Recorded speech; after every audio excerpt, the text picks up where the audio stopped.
Steel, on the other hand, is an alloy of an iron with varying amounts of carbon content from 0.5 to 1.5%.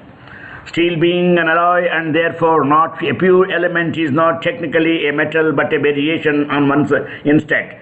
It's partially composed of a metal iron, but because it also has a non-metal carbon in its chemical makeup, it's not a pure metal. Metallic characters.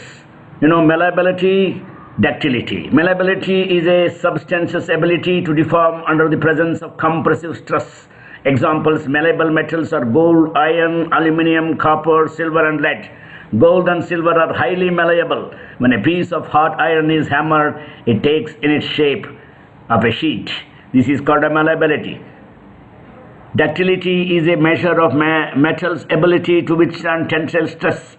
Any force that pulls the two ends of an object away from each other. The term ductile literally means that a metal substance is capable of being stretched into a thin wire without becoming weaker or more brittle in the process.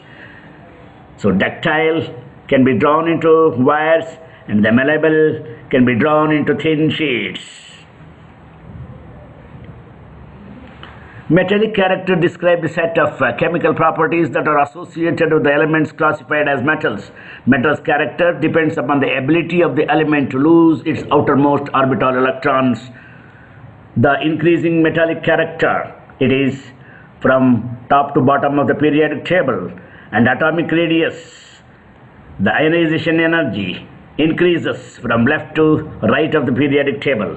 Electron affinity from left to the right of the periodic table, and electron affinity from bottom to top, and ionization energy.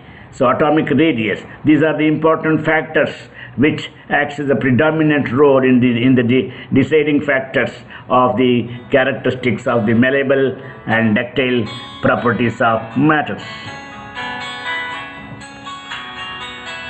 These are the periodic tables: metals, metallites, and non-metals, SPDF block, lanthanides and actinides.